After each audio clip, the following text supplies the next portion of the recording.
Local news about local people. This is Newslink Indiana.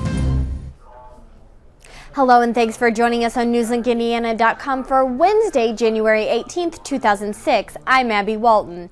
An Anderson police officer found himself facing an unlikely foe last Saturday. As Newslink Indiana's Beth Campus tells us, the officer had no choice but to shoot. Anderson police officer Link Brooks patrolled Ringwood Drive in Anderson last weekend. He came under attack by a dog, growling and acting aggressively. The dog came up to his patrol car very aggressively and was biting on his tires and jumping up on his car. When Brooks got out of his car, however, the 3-year-old boxer named Buster ran home. Brooks followed and found owners Roy Carr and his wife Deanna Hensley Carr. Officer Brooks was concerned with the residents of that neighborhood. He didn't want a dog that was aggressive to be loose and that might possibly attack someone. But as Brooks approached the cars, he says Buster walked toward him in an aggressive manner. That's when Brooks drew his gun. It's in front of this house where Officer Brooks saw the irate dog and shot him in the shoulder. The dog was taken to an area vet where he was treated for the wound and are not pressing charges. They had no ill feelings towards either him or the Anderson Police Department. In Anderson, Beth Campus, Newslink, Indiana. Police say the Carrs say they understand Brooks' decision to shoot Buster based on the situation. An Anderson man and teenager are in jail tonight on child molestation charges. 28-year-old Brandon Irving and 19-year-old Dixie Corbin were arrested Monday after Irving allegedly helped set up a meeting between Corbin and a 13-year-old boy. While at the house, the 19-year-old told police she and the boy engaged in oral sex. Irving and Corbin are now on a 72-hour hold. It's a problem facing schools everywhere, including Wayne County, a shortage of nurses. But as Newslink at 9's Rachel Zadib explains, it has little to do with qualified candidates. In Centerville, one school nurse rotates through 4 buildings. Sometimes it gets stressful, especially if an emergency happens in another building a few blocks away. You know, you have to make a call, whether to let them go ahead and call an ambulance, whether to call a parent. If you started care, sometimes you can leave that student, have a parent contacted, and then go on to your other emergencies. But Carmen Linderman can't do it all. With such a shortage of nurses rotating around the community, being in 2 places at once is impossible.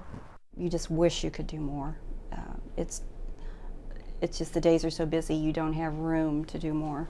State law requires a school nurse to be available, but the possibility of hiring more nurses just won't happen. But not because of lack of qualified candidates. You just don't have the money, and actually you're getting less money from the state.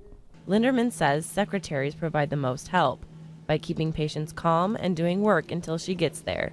And until more money is found, some patients may have to wait their turn. In Centerville, Rachel Zadib, Newslink, Indiana. Linderman has been a nurse at Centerville for 13 years and the only nurse on the staff.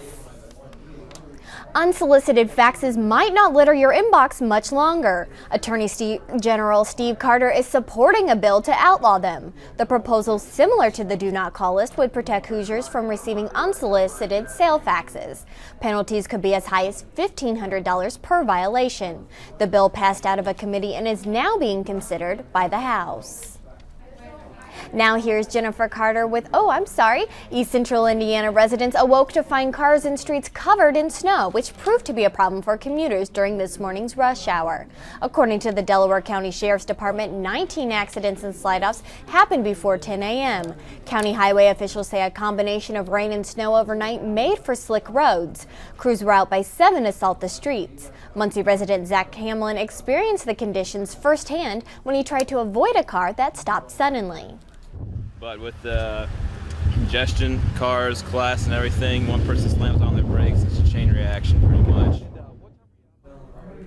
Officials say the best way to avoid accidents on wet and icy roads, slow down and keep extra space between you, your car, and others.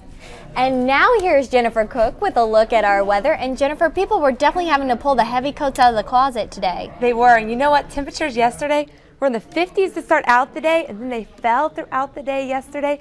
The rain changed over to snow late last evening, and in fact, the snow continued through most of the day today in Muncie. Here's a shot of the snow falling in Muncie, falling pretty hard at times, but then it began to diminish, and this evening we're expecting pretty clear skies. The reason why we're seeing the cold temperatures are because of this jet stream. The jet stream's now sitting, or for the day today, was sitting towards the south of Indiana. So that means cold air was coming in from Canada.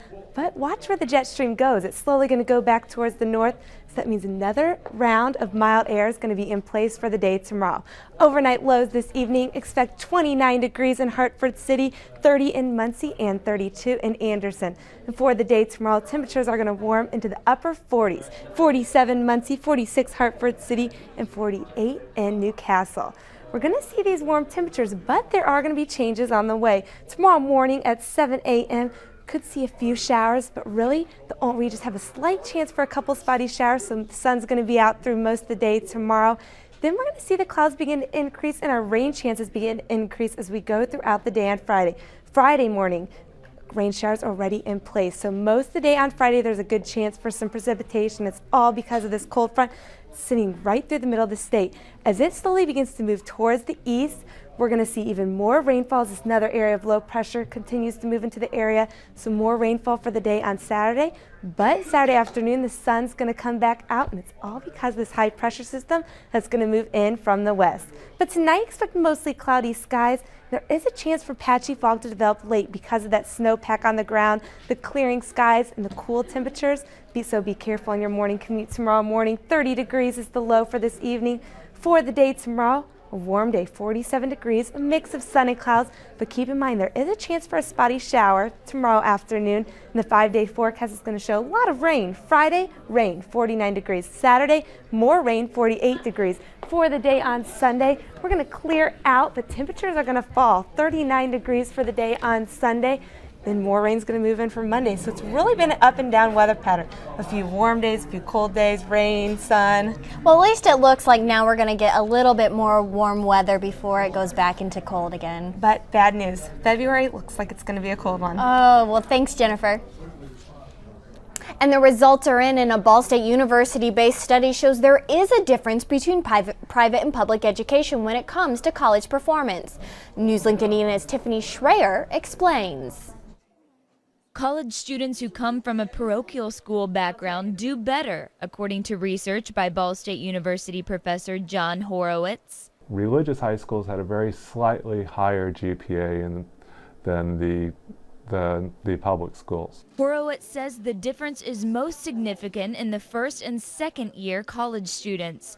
Lakeview Christian School Administrator Kelly Brown says she thinks the advantage comes from keeping college in sight from the beginning. It is distinctive in that it is a college preparatory school, and students that come here and parents that come here want that distinctive, and they want that focus. Something that could help the education system, Horowitz says school vouchers, which would give parents a choice in where to send their children, a move that could possibly force public schools to improve in order to attract students. An overall improvement in the education system could make college admission standards more easily attainable by students.